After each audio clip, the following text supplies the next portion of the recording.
This is Book Public from Texas Public Radio. I'm Yvette Benavides. On this episode, we turn to Ruth Ozeki's The Typing Lady, a collection that reflects on writing as both physical work and a way of thinking. At first glance, the stories in this collection focus on the act of typing. Hands move across keys. Language appears in real time. Paper and text become part of the process. But beneath that, Ozeki is asking larger questions about memory, identity, and how stories take shape before we fully understand them. What does it mean to put something into language? And how does writing change the person doing it? Ozeki's known for layered storytelling and close attention to language.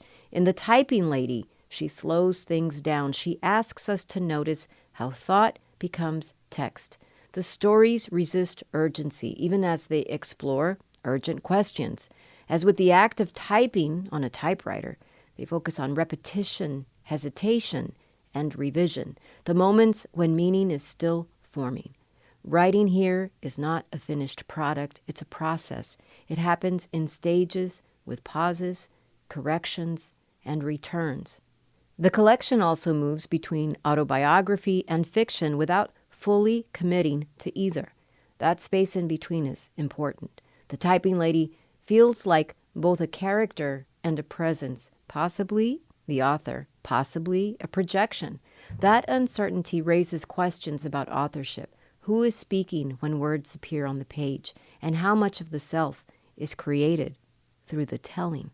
Ozeki also keeps attention on the physical side of writing, the hands on the keyboard, the rhythm of the typing, the pauses between sentences that shape meaning as much as the words themselves. Writing here is not abstract. It is grounded in process and detail. The work asks us to notice what we often miss, small choices, revisions, and the slow building of meaning. The Typing Lady treats storytelling as a way of organizing experience. Writing is less about fixed answers and more about attention, how we notice, remember, and shape what happens to us. In Ozeki's work, typing becomes an act of care, a way of holding language long enough for meaning to emerge. You'll see what I mean in this wide-ranging interview about writing stories, publishing a collection at age 70, the supremely skilled ways she can write a range of characters in diverse places, the trunk full of ideas around stories and loss, and of course, typing. I spoke to Ruth Ozeki about her most recent book, the story collection, The Typing Lady and Other Fictions. The Typing Lady. The Typing Lady. I love the cover. I love everything about this book. What do people ask you? What do you say when they ask you, what's the book about? You know, the Typing Lady is sort of, well, The Typing Lady and Other Fictions makes a couple things clear. It makes it clear that it's a short story collection and that there is a character named the Typing Lady and that what's to come is fictional. Of course, there's a little bit of playing around that I'm doing there because the Typing Lady is actually a character from my last novel, The Book of Form and Emptiness. She's just a minor character. She sits in a library. She's, typing away on her laptop and she's observing everything that's going on around her, sort of observing the primary characters and then writing down, making notes about their behavior. And the joke is, of course, that the Typing Lady looks a lot like me. And in fact, she's kind of like my Hitchcock moment. She's an auto-fictional character, sort of based on me, appearing in the novel. So this Typing Lady in this book, who starts the collection, her story is kind of the first in the collection, is also a kind of play off of that. Even though it suggests that that's all fictional, there's a little bit of hesitation about whether this is true.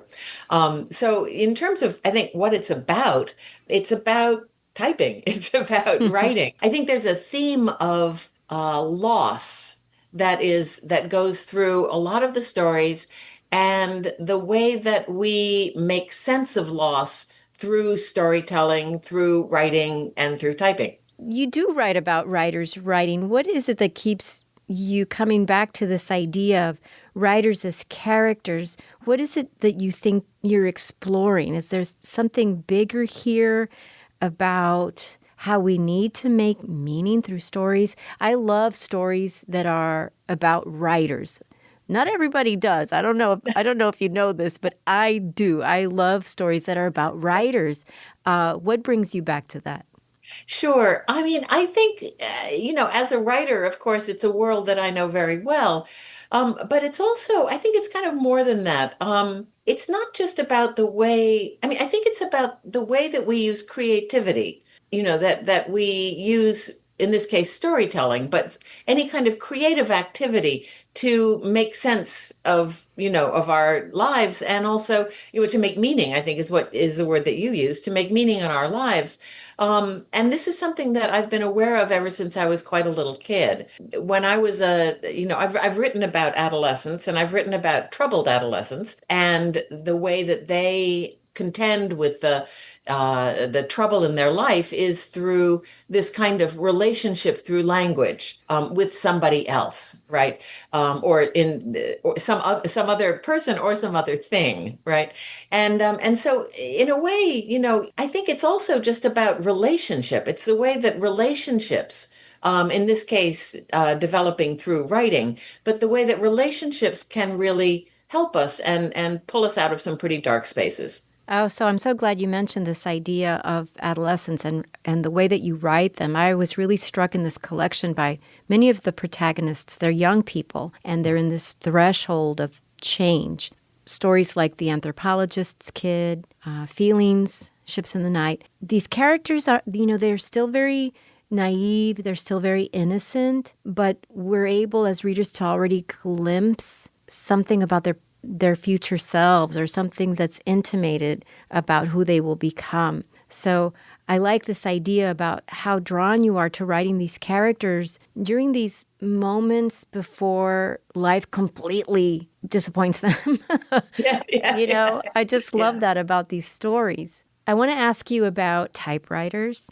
Uh-huh. What is it? What is it about typewriters that they're so appealing. They're so good. I don't know what it is. You find it so too, right? Yes, I You find do. them very appealing. I can tell. My mom was a legal secretary for many years. So as a kid growing up in the 70s, I would see my mom sitting at the typewriter, and I didn't see it as an object of drudgery or work or something terrible. I saw it as something exciting. And my dad was a teacher, and he loved office supplies, and he loved typing. And I don't know if that's where my affinity for it comes from, but there's just something about a typewriter. Can you talk about it? I agree. I could not agree with you more. I mean, my history with typewriters goes way back, again, like yours, to when I was really quite a little child. Both my parents were, both of them were teachers, professors. They were both, they were both writers. They both had typewriters, and some of my earliest childhood memories are of lying in bed and listening to typing. And to me, that was always, it was both soothing and also exciting.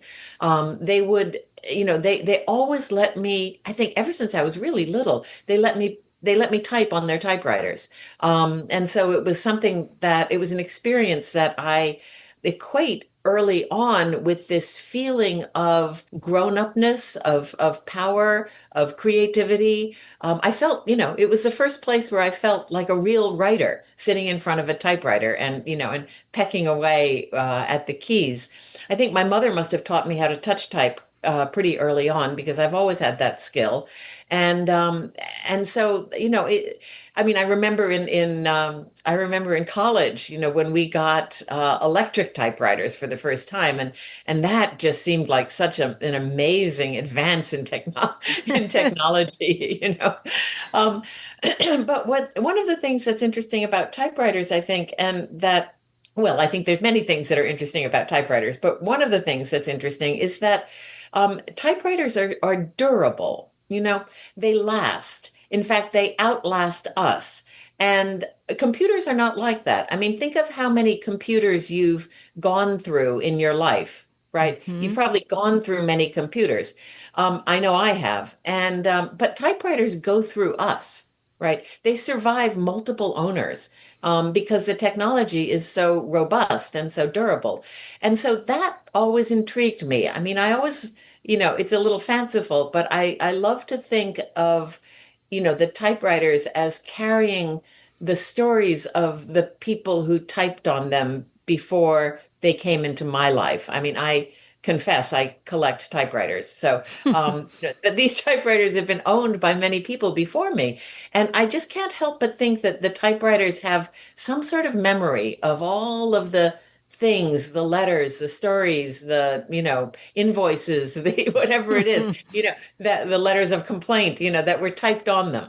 I know that's not probably true, but I don't know, maybe who knows? So there's something kind of magical about that. And then the other thing I think, especially for manual typewriters, is that, it takes a lot of effort to push down the keys. You really need to use the muscles of your fingers to type properly on a manual typewriter. And it's just not something that we do anymore. So when I first started, getting typewriters and typing on them, I was really surprised at how physical it was, right? I was aware of using my body to write. And that was kind of thrilling, It also meant that my mind had to slow down so that my fingers could keep up, right? Mm. And that was also very interesting because it made me realize how when I type on a computer, very often my mind is really traveling fast, and because my fingers can, because I can type very quickly, it's a very different sensation to write on a manual typewriter than it is, to write on a computer. And I liked that.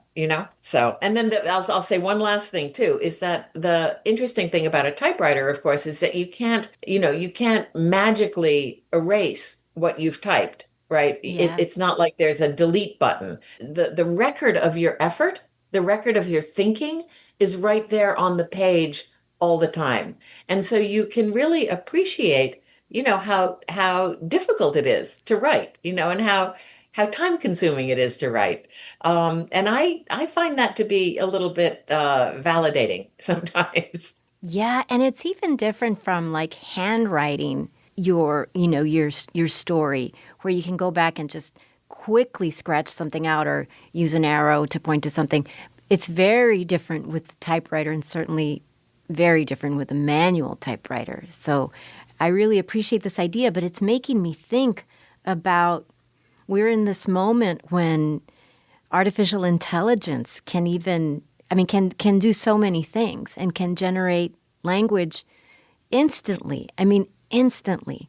What do you think is, this is just a terrible question, but what do you think is just so uniquely human about writing, about typing even on a manual typewriter? Yeah, well, I mean, there's no way that AI is going to, there's no Never. way that ChatGPT or Claude can infiltrate my typewriters. Never. I can be really assured of that. There's no way. I mean, other things might, I mean, if the typewriter has memories, for example, Sure.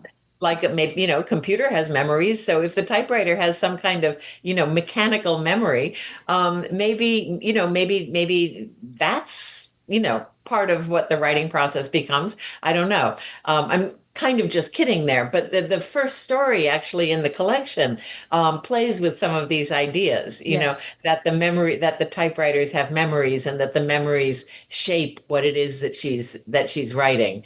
And she, at one point, the protagonist, the typing lady, wonders if there's some kind of, living organ inside the typewriter, like an algorithm in an AI language, Yes. large language system. If there's some sort of organ in the typewriter that is sort of influencing the way that she writes.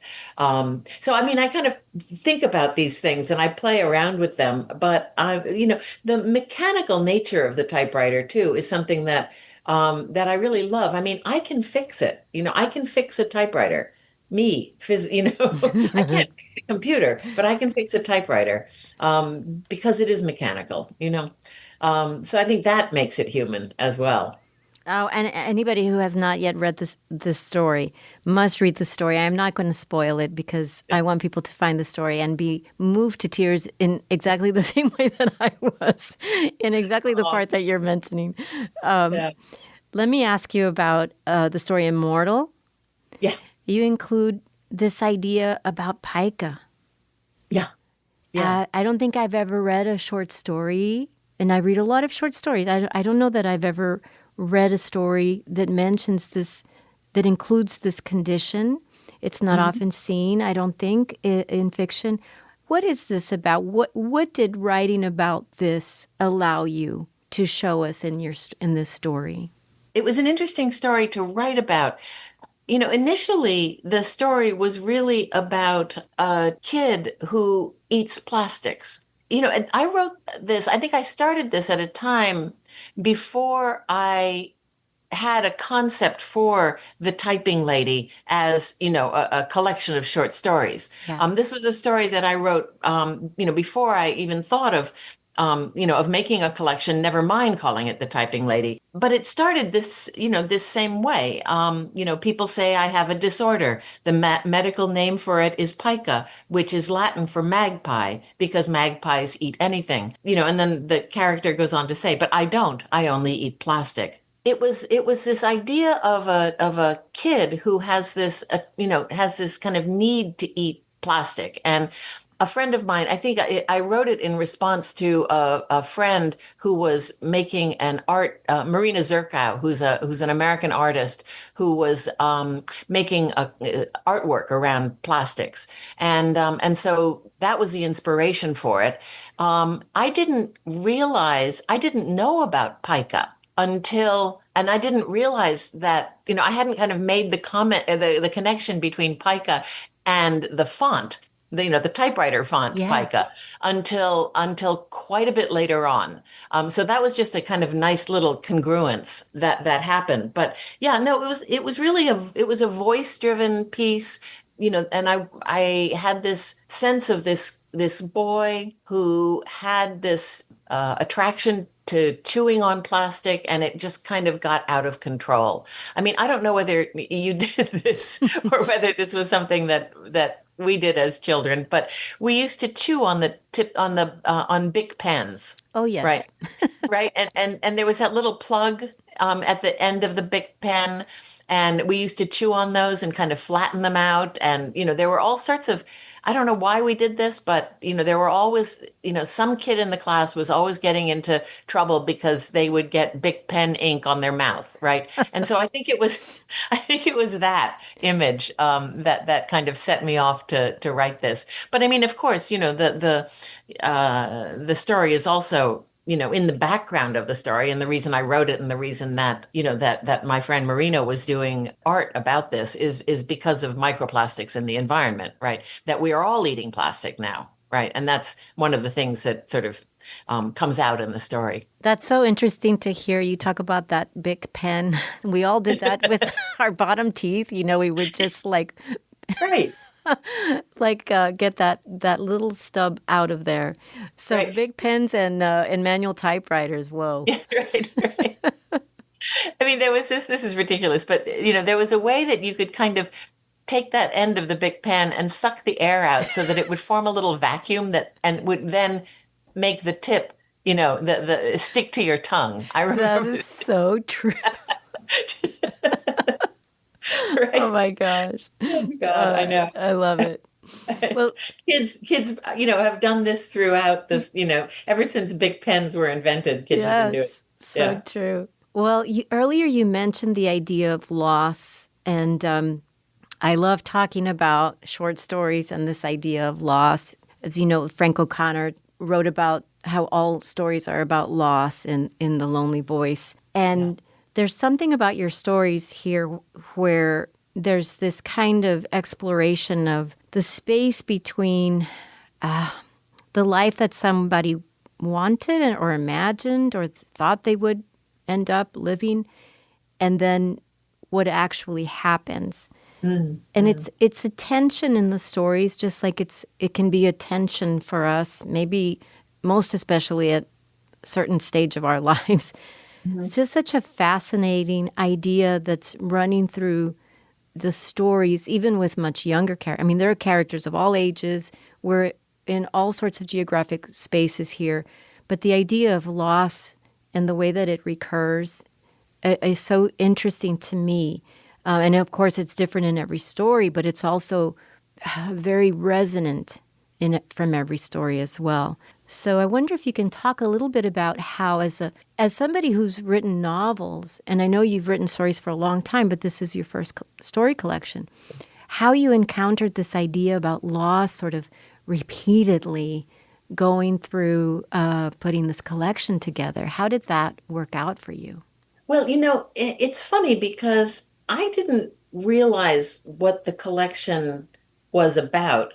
I never know what I never know what I'm writing about until some reader tells me. Yes. And in this case, I had a bunch of stories that I was thinking of putting into a collection, and I sent this manuscript to my friend Karen Joy Fowler, the author of Booth and We Are All Completely Beside Ourselves, Jane Austen Book Club. Mm-hmm. And she's a dear friend of mine and a very generous reader. And I sent it to her and I said, "So, what are these stories about?" And she wrote back and told me that they're about writers contending with loss, right?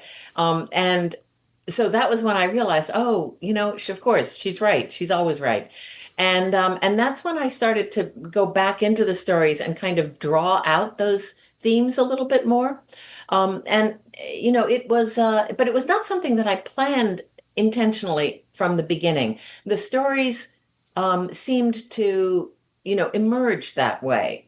And I mean, I think part of it is just that, well, I just turned 70. And although this is my debut story collection, it's so great to be debuting something, Yes. anything at the age of 70, right? So even though this is my debut story collection, by the time you're 70, you've experienced a lot of loss, right? Yeah. And much of it is unexpected because loss always feels unexpected, doesn't it? It Mm-hmm. never, you can't imagine what loss feels like until you're in the throes of it. Um, and so I think that and that too, I think is really interesting. So I think that a lot of that is just coming from the stage of life that I'm at, kind of looking back through my life and realizing that those key moments of life, moments of loss, are actually some of the most profound moments of my life, that they're the moments where I've learned the most or where I've grown the most. So they're not just sad moments at all. They're generative, in a way, looking back on it, kind of exciting moments where I feel like I've changed in some way. That I've used that loss and fashioned it into something and made something meaningful out of it. And so even though, I mean, loss sounds so, kind of like a real downer, but, and it is, it causes a lot of suffering, but at the same time, it can be more than that, I think. And that's where this idea, the idea of creativity comes in. If you treat loss creatively, it can become something meaningful. I like this idea, and I like thinking about loss as the search for something or finding something you didn't know was Yeah, missing. And it feels less sad or less yeah, burdensome that way. And I do think about life as being a series of these kinds of realizations of what was missing or what you didn't know you should have been looking for or yeah, you know exactly. and there's Yeah. so much with about this in your stories that I really appreciate. So if this is your debut collection, Yeah.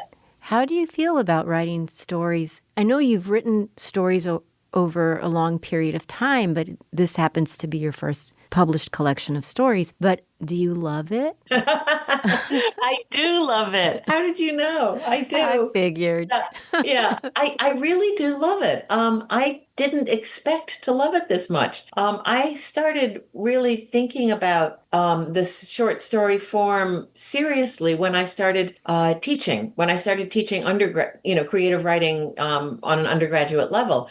And because of the constraints of the semester and, the students are so busy, trying to teach novel writing is really too much. And so of course we were limited to the short story, and that was fine. But I realized that I had to, one, study up on the short story form, and that two, that I should really practice what I preach. And so that's when I started writing stories, more regularly, more frequently, so that I could experience the writing of it in a way that would help me teach it better. And to my amazement, I really, really liked the form. There's something about a short story that it's very different, very, very different from writing a novel. And there's something very beautiful about the form itself. They're compressed in a beautiful way. They're compressed and polished in a really beautiful way. So I'm intrigued by this, and I'm hoping that I will write more short stories. And I'm also hoping that that my novels can, not that I want them to be simpler or anything like that, but I would like to write shorter novels, because I think that people's attention spans now, I mean, I should just say my attention span, but people's attention spans now are really challenged.